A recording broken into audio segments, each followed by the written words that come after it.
Quick note, yes, we have covered this ship before very early on in the channel's history, but since the Patreons voted her a Ship of the Month, I thought it'd be nice to cover it from a slightly different perspective.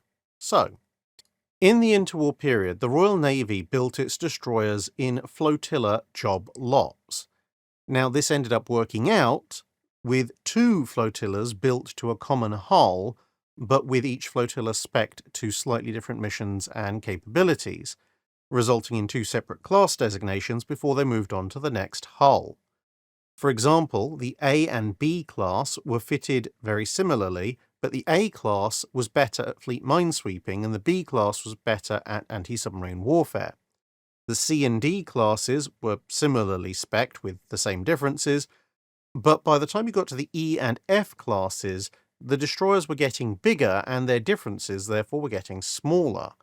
The primary changes between the classes in that case were simply that the F class carried slightly newer torpedoes and had slightly lighter machinery. They both had anti-submarine warfare and fleet minesweeping equipment. But the G and H classes were built with the shadow of the London Naval Treaty fully over them, and so to try and get as many destroyers as possible in the long term, the Royal Navy reversed the trend of each generation of destroyer getting a bit bigger, and this was done largely by eliminating cruising turbines, on the argument that in wartime, a destroyer was very unlikely to be travelling slowly, and the weight and space that was freed up could then be used for better main drive turbines, while still allowing the overall size of the hull to be reduced. There was also considerable argument over whether their quadruple torpedo tubes should be upgraded to quintuple, or pentad in Royal Navy parlance, but after much debate it was decided to defer the final decision to the next set of destroyers, but to leave space so that the Gs and Hs could be upgraded later if so needed. But one ship was further selected to trial the new pentad launchers, and that would be the G-class HMS Glowworm. She would be laid down in summer 1934 and launched just under a year later, commissioning at the start of 1936 and being dispatched to the first destroyer flotilla in the Mediterranean fleet. She thus had a front row seat when the Spanish Civil War broke out and was assigned to patrol duty along with the rest of the flotilla during the Royal Navy's contribution to the various neutrality patrols around the Spanish coast, which for Glowworm, at least, passed without much direct incident. But with the outbreak of World War II, the first destroyer flotilla was recalled home and was initially placed on anti-submarine work, both directly escorting convoys and engaging in active sweeps for submarines. However, the lack of cruising turbines contrasted poorly with the slow speed of convoy escort work, and the hunter-killer groups pretty much lacked the experience, numbers, and technology to truly work at this stage of the war.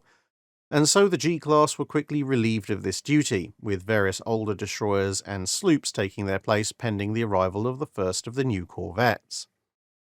Glowworm was moved to the 22nd Destroyer Flotilla at Harwich, which was expected to be a place for much more high-speed patrol, warship escort, and direct action, with perhaps a little bit of coastal convoy work thrown in as well. But in February 1940, she was at anchor in a fog bank when a slightly lost Swedish ship ran into her. This meant a month of repairs in Hull, after which she was sent back to her original formation, 1st Destroyer Flotilla, which at this stage of things was part of the Home Fleet based at Scapa Flow. A couple of weeks after joining the Home Fleet, she was assigned with 3 other destroyers to escort the battlecruiser Renown, which was itself designated to protect a covert mine-laying operation in Norwegian waters that it was hoped would either shut down German trade in the area or force Germany to launch an invasion, which would of course give the Royal Navy an excuse to counter said invasion and hopefully sink it. Along the way, rough seas saw her lose a man overboard, and she was detached to go look for him. After all, the British formation should be the only warships at sea, right? Except, of course, they weren't, as the Germans had in fact launched their invasion of Norway without the additional British provocation of minefields. This meant that on the 8th of April 1940, Glowworm ran into a pair of German destroyers that combined outmassed her by 333%. Nonetheless, Glowworm decided to engage, and much to her surprise, the 2 German ships ran for it. Of course, what Lieutenant Commander Roop couldn't possibly know was the reason the destroyers had fled was that they were loaded with troops and supplies for the attack on Trondheim, and so even a single shell hitting them could have had devastating consequences. But soon the heavy cruiser Admiral Hipper showed up, alerted by the German destroyer's distress calls. Glowworm had briefly broken radio silence to signal that she was engaging enemies, but when Hipper opened up at short range, she soon had plenty of other things to worry about. Following standard tactics for the situation, Roop ducked into a smokescreen to take stock and, if possible, prepared to attack from a more favourable position. However, Hipper was equipped with radar and saw through the smoke, keeping up an accurate fire, and in order to reply, Glowworm was forced to emerge from the smoke, as she herself did not have radar. This led to a series of hits from Hipper's main and secondary batteries in quick succession. Roop fired one set of torpedoes to dissuade Hipper and ducked back into the smoke to throw off the cruiser's fast-firing secondary guns and to try and get the other torpedo launcher set working. But Hipper turned toward the torpedoes, keeping her target profile low and thus evading them, although in one case, only just. This also happened to put her on a course to punch through the smoke screen. At some point around this time, Glowworm managed to get her second torpedo launcher working and sent off the remaining torpedoes, but these also failed to score any hits.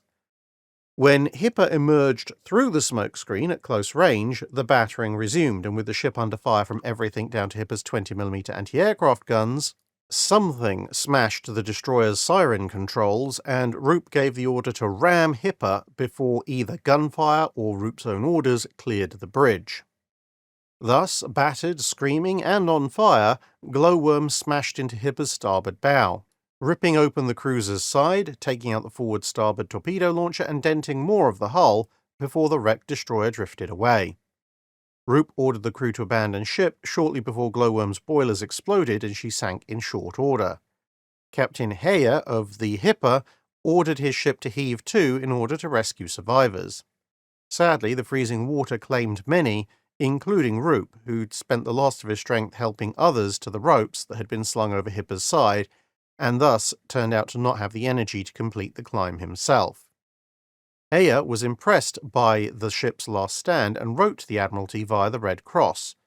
Partially as a result of this, and partially as a result of later testimony from the ship's surviving crew, Roop would be awarded a posthumous Victoria Cross at the conclusion of the war. That's it for this video. Thanks for watching. If you have a comment or suggestion for a ship to review, let us know in the comments below. Don't forget to comment on the pinned post for dry dock questions.